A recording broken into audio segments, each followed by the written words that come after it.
I've decided, like, let people look.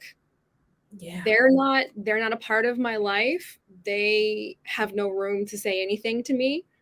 This is my experiences with my child, and I'm going to do what I feel is right in that moment. And if that means I'm going to stand over him and look, say, I'm sorry you're having a tough time, kid, but that behavior is unacceptable while he cries on the floor, then I'm going to do that. Yeah. Hey, mommies, are you struggling with tantrums and trying to fix them? Well, welcome to the Mommy Consultant. This is a space that empowers moms of little ones overflowing with mommy guilt to feel more mindful, confident, and connected so they can build a legacy of wellness. Today's guest is Angel McNeill.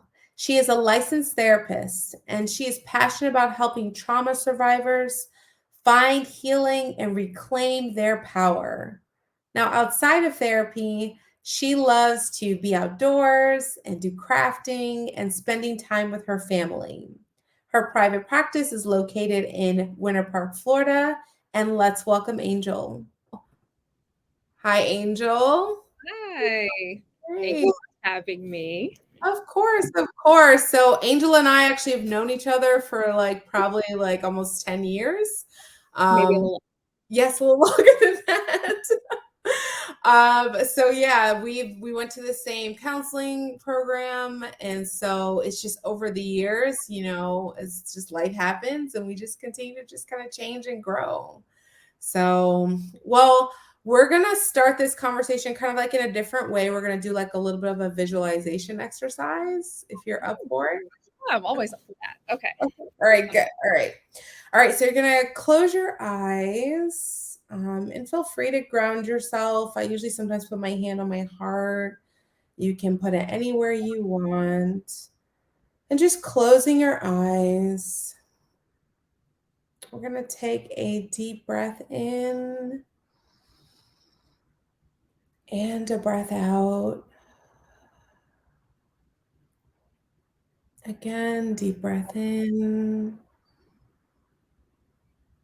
and out. And as you're just breathing in and out, I want you to just picture the word wellness. And just keep that picture in your mind of what wellness means to you. As you breathe in and out, just notice the pictures that start to come into your mind. It's while you continue to breathe the word wellness.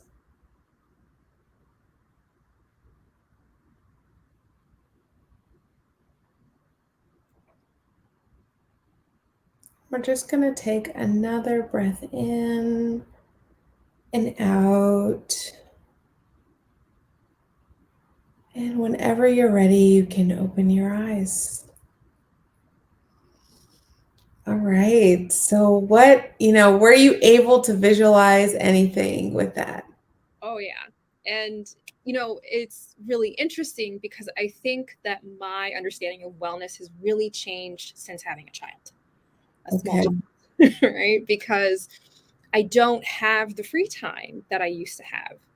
So when I think of wellness, it's kind of these little moments that I can grab for myself in Mhm. between, taking care of my son, taking care of the household responsibilities, in between working.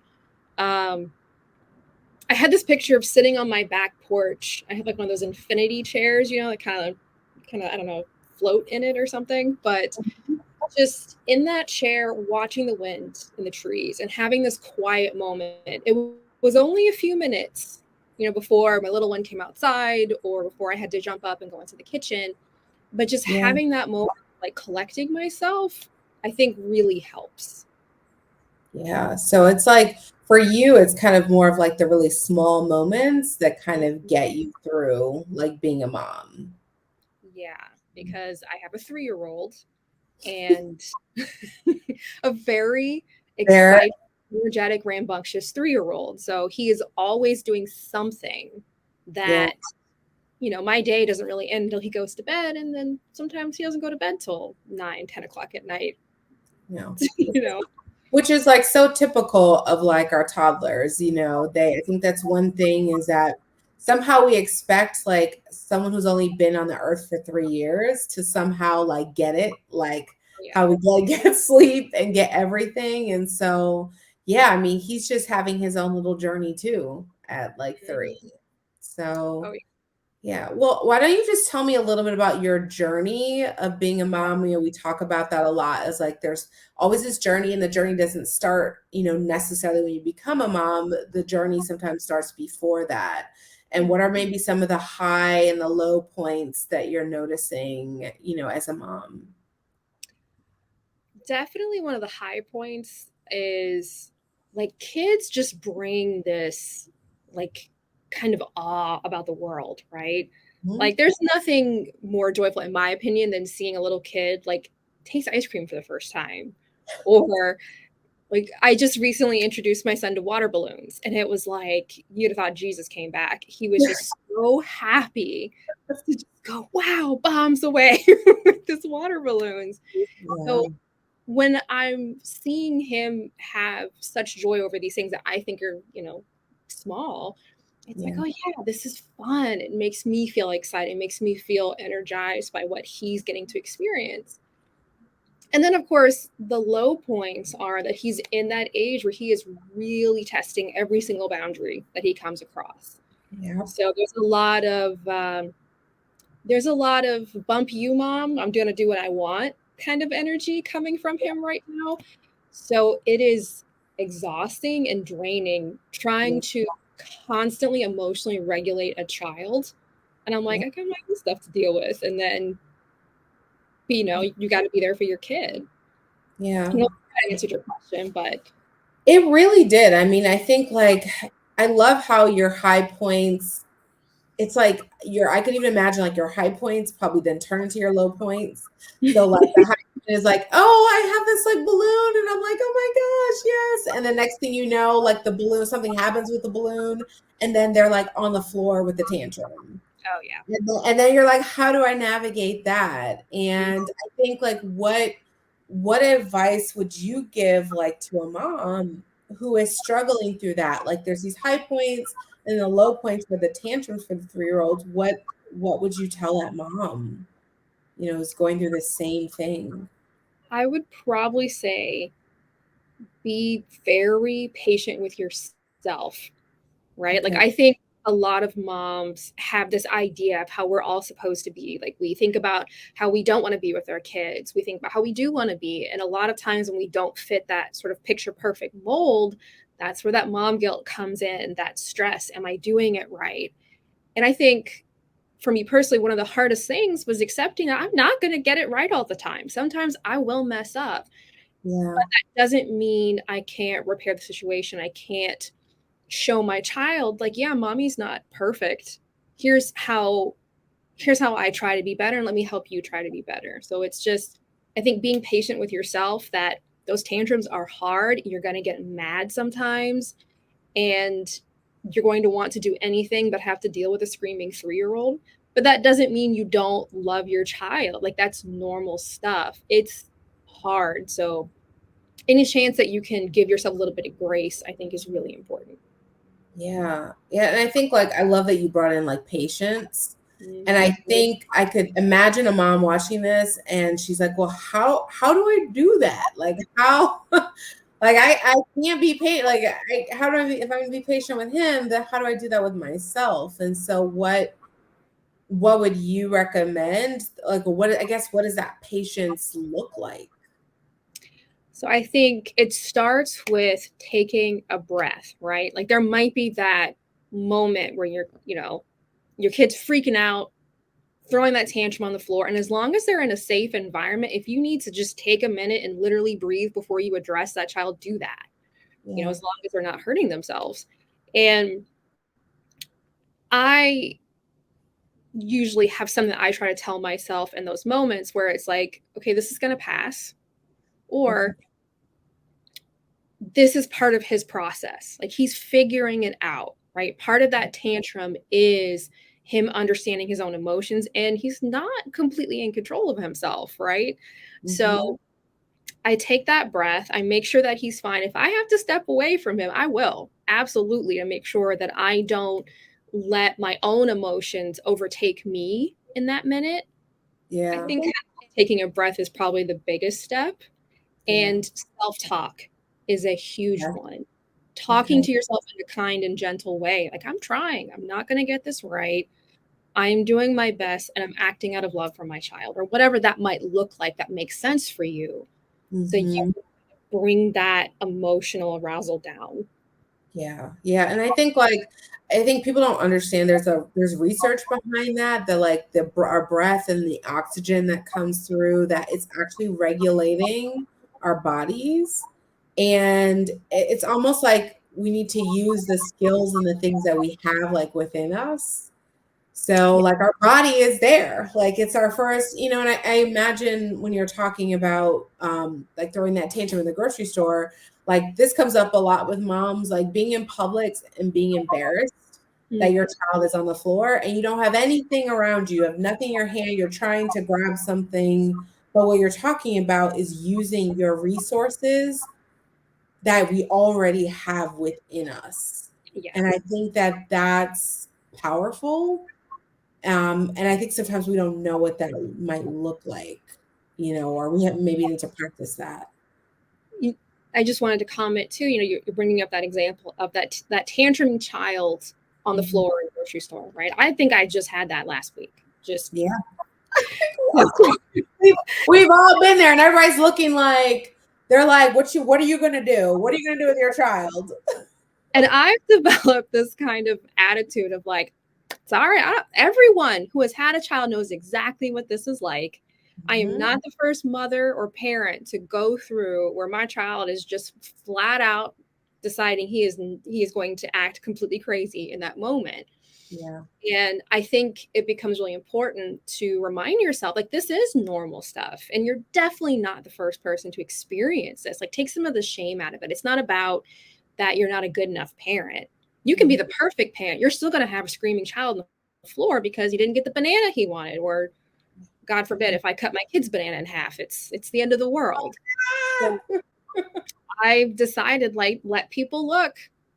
Yeah. They're not a part of my life. They have no room to say anything to me. This is my experiences with my child, and I'm going to do what I feel is right in that moment. And if that means I'm going to stand over him and say, I'm sorry you're having a tough time, kid, but that behavior is unacceptable while he cries on the floor, then I'm going to do that. Yeah. Yeah. I love how you said that, taking other people out. It's almost like zooming in on just you and that child in that moment. Yeah. And saying, hey, it's us and no one else there. And just kind of, focusing on that. I think it's interesting because social media talks a lot about being that like perfect mom, like you were talking about, or tries to show it. And I think some of it is intentional and some of it's unintentional. I think it's marketing sometimes, and marketing is supposed to look pretty and nice and all that kind of stuff. So I think, what do you see in terms of social media that, what are you seeing? And then is there something that you think needs to change in terms of what we see social media wise? I think that's kind of tricky, right? Because with social media, it really is just difficult sometimes to know like what's someone's genuine experience and what's curated, what's crafted. Yeah. And with the way things have changed, it's just difficult to tell. I think one of the best things for a mom to do is probably limit how much of those mom social media things that you're looking at. Yeah. I think we all kind of know what it looked like. They're always wearing like off-white. Their house is like spotless and Spartan. I've never seen a cluttered mom who's got like a dirty diaper in the corner and like half-washed bottles in the sink. I never see that. Yeah. And I would love to see a little bit more of just the not pretty aspects, I think. Yeah. But generally speaking, I think moms would probably be better suited, or not suited, but better benefited by finding local communities of moms. One of the things that helps me the most when I was dealing with this tiny person was having other moms to help me ground myself, where Yeah. I'm going, is this normal? Is this okay? And they're like, I don't know. Here's what my kid did. And it took a lot of that pressure off of me to do everything perfectly. And that's what I think social media, whether it's intended or not, creates this expectation that here are your 7 tips of how to deal with your child's tantrum. And it's that simple. It's like you can do all of that, and some days are just going to be hard. Yeah. It just is what it is. Yeah. And I love how you said that community is so important, that is really what's going to bring, like, really normalize some things for yourself. It's going to also make it feel as though it's not overwhelming. And so, and I always picture the mom who's like, I don't know, either in the middle of nowhere, I always pick like somewhere like Nebraska. Sorry, Nebraska. But like, I just like picture like Nebraska, and it's like, I don't have that circle and I don't have that. And so, I think that's what happens is they end up going to social media because they try to find it. But like you said, it's tricky, and you have to be very careful, and also just be mindful about what you're looking for and what you're searching for. And I always encourage moms just to be specific about what kind of a mom do you want to be. Once you know that, I think it's sometimes a little bit better. So I think, we talk a lot in the mommy consultant space about, yes, it's about the kids and the tantruming and all of that. But to be honest, like you said about the breath and bringing that in, it's really about the mom and about what she's grounded in and what she's feeling. And so what do you do for yourself when it comes to wellness, when it comes to self-care? I think one of the things that I try to do, I don't get to do as often as I'd like, as I take walks in nature by myself or with a friend. But just, I find that there's just noise around me constantly. And as a therapist, I'm constantly, engaged in some kind of conversation. There's constant noise with my kids. There's constant noise in my home. So when I can have a quiet moment, so same where I mentioned before, I'm sitting in my chair on my porch, having that quiet moment, or I go out into nature, I'm having that quiet moment. So disconnecting for me has been really helpful. And other things too is I do my best to try and be healthy. But let's be real. There will be some days where I was up at 3 a.m. and I still have to take care of my kids and I still have to go to work and all of these things.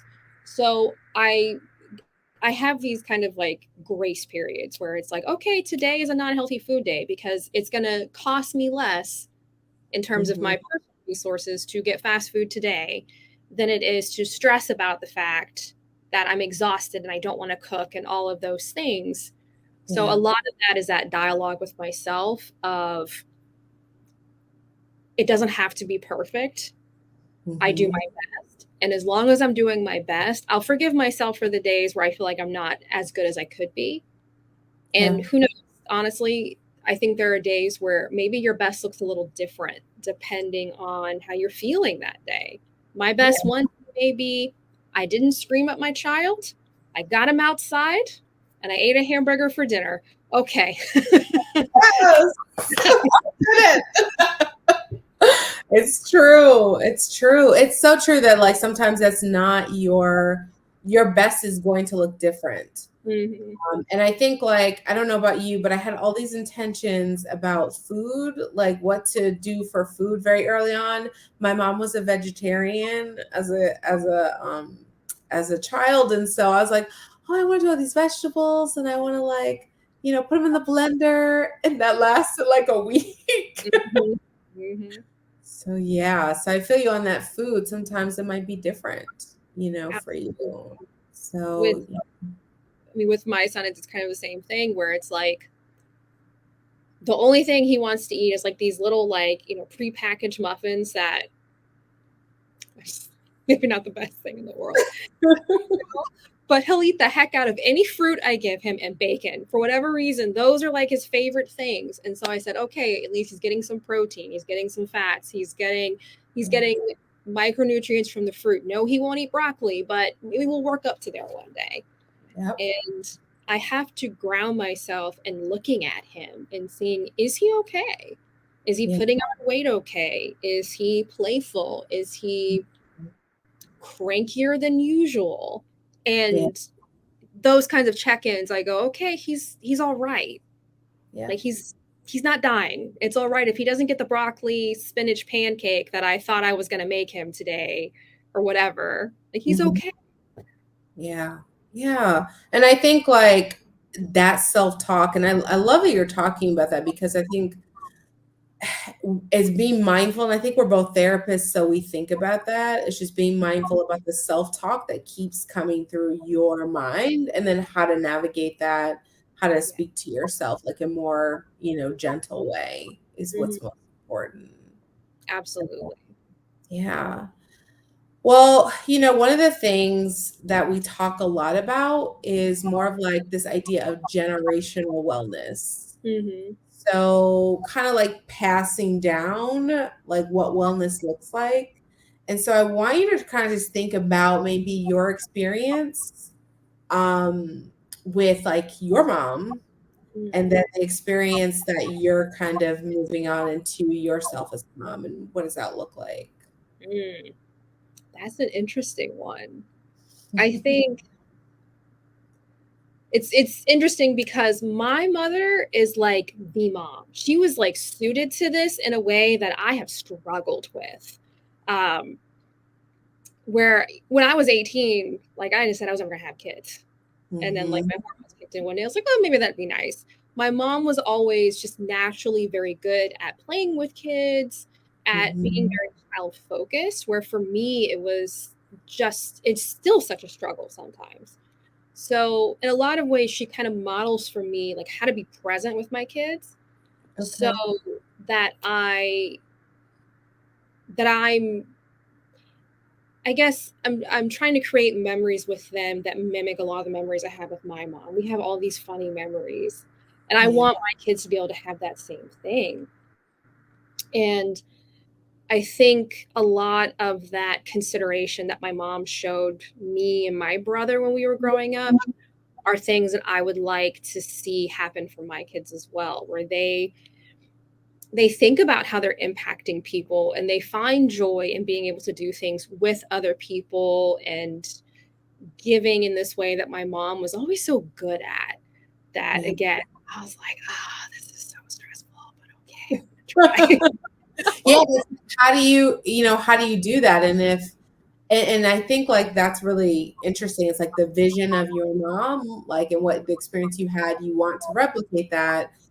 But it's hard because like today's world is a little different from the Mhm. world that we lived in as a child. Very true. I do think it's a little bit more, in my opinion, I may be wrong, but I think it's overwhelming. I think between social media, between what we experience in terms of like the economy and things like that, I think it is harder, for us, and what we see, the competition that we kind of are experiencing now with moms. But I love that you like still want to take what she did and find those ways to be present. Yeah, and I agree with you. I do think that there's a lot of unique challenges that our parents didn't have, and social media being a big part of that, where it's a lot harder to be present with your child if you're constantly inundated by all these influencer moms and oh look, they're doing the Montessori this, they have wooden toys, they're not using plastic, they're only eating organic, and it's just like there's so much noise. It's so exhausting. And I look at my mom interact with my son, and she's happy to cook for him. Like she's happy to make him a home cooked meal that he may or may not eat, and just happy to watch him play. And I think she embodies a lot of that sort of presence of mind and that simplicity of experience that I think a lot of us have lost because we're constantly stimulated. Yeah. My mom is barely on any kind of social media. She barely watches TV. And Mhm. so those are things I would like to be able to give to my children, the joy of experience and just those maybe simple pleasures. We're working on it. Not quite there, but all the Yeah. technology we got, it's a little tricky.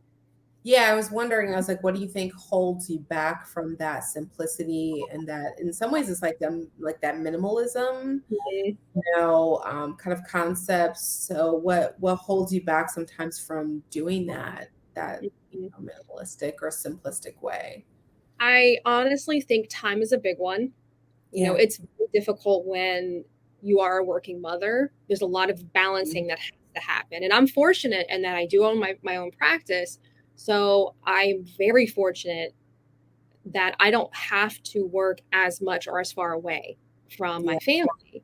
And so I know that affords me a lot that a lot of other women just don't have. Yeah. But for example, one of the things I try to do is I try to get my kid outside as much as possible. But on Mhm. days like today, where I've got to be at my office at 1 o'clock and the science center doesn't open till 10, it's like, okay, Mhm. I've only got a little window of what we're going to do, and I've still got to take care of household responsibilities as well. So when that happens, maybe he gets a little bit more TV time than I'd like. Right? It's Yeah. like, I need you to calm down enough so that I can cook you lunch, so I can throw this laundry into the dryer real quick, so I can get myself ready for work. So it's a lot of, I think, just juggling that. And that's Yeah. something that I'm still working on, of trying to figure out, like, what is a good kind of schedule for us. Yeah. And sometimes my child sleeps through the night and sometimes he doesn't. Yeah. So when I have those days where I'm up 3, 4 o'clock in the morning and I've still got to keep going, that's a very different looking day Yeah. than otherwise. It's been such a pleasure. I love this talk. And I want, you just tell everyone, like, where can we contact you? Are you seeing clients like right now? Any projects or anything that you're working on? Probably the easiest way to find me is either through Psychology Today. You can Google Angel McNeill in Winter Park, Florida. Accepting clients in my practice in Winter Park. I feel like there was another question you asked, and I'm sorry, my mom brain. So Angela and I are part of a team that's doing a retreat for therapists. We are noticing that our therapists are just burnt out and need some wellness. And especially if anyone's a mom and a therapist, it's like a double thing. Like, we both like our moms too as well. And it's in Jupiter, Florida, June 24th through the 25th. And the link is in the bottom in the comments. And so that'll be a great experience if you are a therapist. So Absolutely. yes, I'm so excited. True. Well, thank you so much for joining us here on the Mommy Consultant. It has definitely been a pleasure. And I hope you have a good day. Thank you. Thank you so much.